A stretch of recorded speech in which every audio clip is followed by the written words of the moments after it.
Nobody goes into the criminal justice system with thoughts that they're going to have this cycle of failure following them. In fact, anybody that goes into the criminal justice system, if they can kind of think back in their life, they might look back a year or 2 years or 5 years and say if somebody were to ask them back then whether they would ever come into the prison system or the criminal justice system, they may say, of course not. That's never going to happen to me.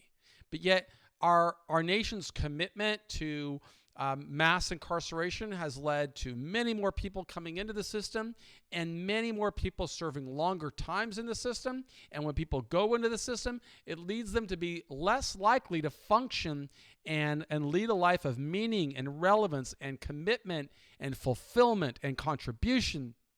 And all these things that truly make America great is this opportunity to thrive and prosper in this great country. And regardless of what bad decisions a person has made in the past, that person can always start sowing seeds that will lead to a better outcome. I know that as being somebody who was arrested when I was because of some stupid decisions and bad decisions that were criminal decisions that I started making during my reckless adolescence. I started selling cocaine, and as a result of those decisions, authorities arrested me, and I faced the potential of serving life in prison, and I didn't know what was going to come. But as foolish as I was, despite the bad decisions I was making that made me a target of a criminal prosecution as a young man, I still never saw myself as going into the system. Of course, that changed for me once a judge sentenced me to 45 years. I had to learn how am I going to adjust, just like any other justice-impacted person has to learn how to adjust. For those of you who don't know, my name is Michael Santos, and I am the founder of Prison Professors. I was arrested in August of 1987, and I stayed in prison for 26 years. So I didn't conclude that obligation until August of 2013. But the entire way through, I was thinking about how am I going to emerge successfully. Why? Not because I'm super smart, because I wasn't. I was a foolish kid. But I knew I had to learn from leaders. I had to learn from people who had gone through the journey. Just like every other justice-impacted individual should learn, how do I get through this journey with my dignity intact, with opportunities to thrive and prosper, and opportunities to get back to my family at the soonest possible time. That's why during our daily discussions, I always start off with a blurb. And here's today's blurb. What do companies do when ventures they launched don't work out? They adjust. That is the power of using accountability metrics. Leaders will continuously review and assess their performance. If the business model succeeds, they accelerate. If the business model fails to deliver, they determine what changes they can make along the way. In business and in life, those who know how to adjust better progress along their pathway to success. But on the flip side, those who don't learn how to adjust find themselves in continuing cycles of failure and struggle and complications. You don't have to take my word for it. You can simply look at statistics and see, what do the recidivism rates in our nation reveal? What happens to people when they come out of the system? How easy or difficult is it for them to recalibrate and move forward? If you're going through the system right now, the time is now to begin thinking about that future that you are going to engineer, that you are going to build. And it's always powerful and helpful when you learn from others. And in today's daily discussion, we're going to talk about one of those people and what we can learn from them. We're going to talk about Weldon Long. And here's today's lesson. Authorities arrested Weldon Long for armed robbery when he was 19. He served several years in prison. During that time, Weldon adjusted to the ways of the penitentiary. In other words, Weldon didn't think about preparing for success upon release. Instead, he adapted to the practices of others who served time alongside him. Weldon concluded his sentence, and when he returned to society, employers wouldn't hire him. He reverted to criminal behavior, and sadly, a conviction and a new prison term awaited him. He served several more years in Colorado's prison system. After concluding his second term, Weldon struggled again. He couldn't find a job. Within a year, new criminal conduct led to a 10-year prison term. While locked in a federal detention center, waiting to begin his third prison term, Weldon's father passed away. Losing his father crushed Weldon's spirit. The personal tragedy influenced his perceptions of life. His difficulty inspired him to adjust differently. Weldon felt despondent for the loss of his father. Regretting that he failed to prove worthy of his father, he chose to change his life. His dad knew him as a drug addict and a petty criminal. In his father's memory, Weldon committed to using his third term to change.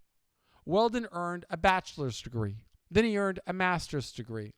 He became an author, sharing his steps to begin preparing for success while serving 10 years in federal prison. Weldon concluded his third prison term, but society didn't welcome him. Without a job, he was homeless. 6 months passed before he could land a job. With his commitment to succeed, Weldon kept on his path. He talked his way into a commission-only job selling air conditioning equipment. He got the job on a Friday and spent the entire weekend watching videos on YouTube to learn about air conditioners. During his first month on the job, Weldon sold $140,000 worth of air conditioners. By the end of the year, he celebrated being the top salesman in the company. He performed so well that he decided to launch his own company. And over the first 5 years, his company sold more than $20 million of air conditioners. Then Weldon sold his company to a competitor. After selling his company, Weldon approached the most significant air conditioning manufacturers. He asked executives at those companies if they ever wondered how someone out of nowhere built a company that sold $20 million worth of their equipment. The executives told Weldon that they were curious. And then he told them the truth, saying he used to be a drug addict criminal who has served 3 terms in prison.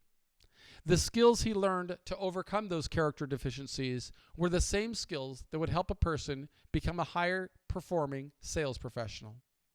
Weldon designed a course around the lessons he learned in prison. Whenever he hired a salesperson to work in his company, he required the person to go through his course. Those lessons led his company to break sales records. And Weldon offered to use those same courses to help other sales professionals reach their highest potential.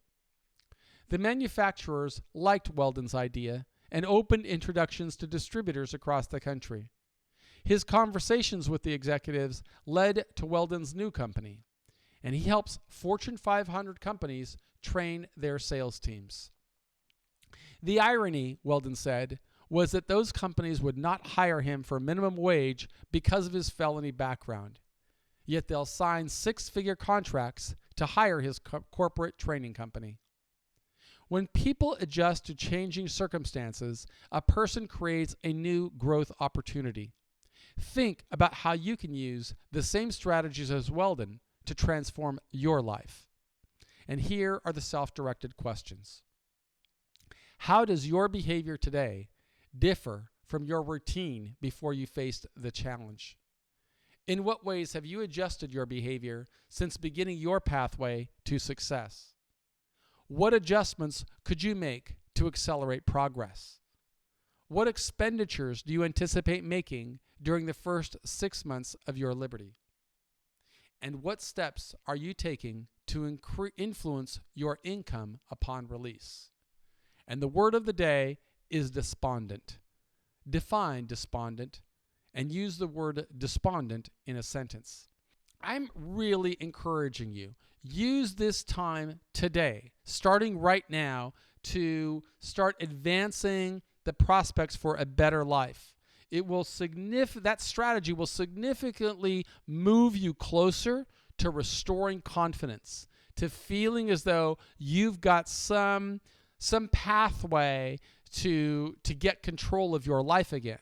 And when you do get control of your life again, you move farther along toward helping the people you love, and the people who love you start to feel better in their life because they're confident that you are changing. No one should work harder for your success than you, and that's at every stage of the journey. That implies that you should be learning these skills, how to develop tools, tactics, and resource before you get sentenced, after you get sentenced, and even once you get released from the system. You should always be working on you. Those are lessons that I learned while I was going through 26 years in prison. So I never ask anybody to do anything that I didn't do. It's one of the reasons that I asked you to use these self-directed courses in ways to figure out how am I going to advance and build upon stronger communication skills, better writing skills, become a better critical thinker, and really self-directed, because that's what it really takes to overcome the challenges of being a justice-impacted person. That's what I learned. My name is Michael Santos. I did that through 26 years in prison, and I'm still doing it today. We record these videos, and we send them into jails and prisons with our relationships with digital content providers and platforms, and we hope that you are using them. But if you're using this outside, or you're listening to us on YouTube or on iTunes, we do hope that you will visit us at prisonprofessors.com and become a member of our community by subscribing to all of our channels. Thanks so much, and do know I believe in you.